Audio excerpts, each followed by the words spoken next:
Ready to supercharge your crypto tracking? We're diving into connecting your Kraken account to Coinstats for effortless portfolio management. First, log into your Kraken account and find the API section. Usually under Security or your profile settings, it might be labeled as API keys or something similar.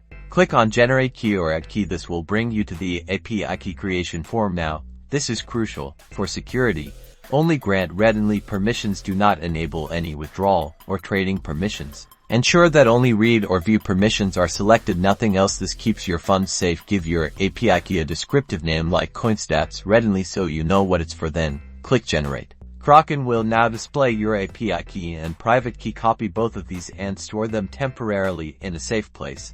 Like a password manager, Kraken only shows the secret key once. If you lose it, you'll need to generate a new API key. Now, open Coinstats, navigate to the Connect Exchange or Add Portfolio section. Look for Kraken in the list of supported exchanges. Select Kraken. You'll be prompted to enter your API key and secret key that you just copied from Kraken. Paste them carefully into the corresponding fields. Click Connect or Import. Coinstats will now sync your Kraken data. Give it a few minutes to pull in your transaction history and current balances, and that's it. You can now monitor your Kraken portfolio directly within Coinstats, enabling you to get amazing analytics and better investment decisions.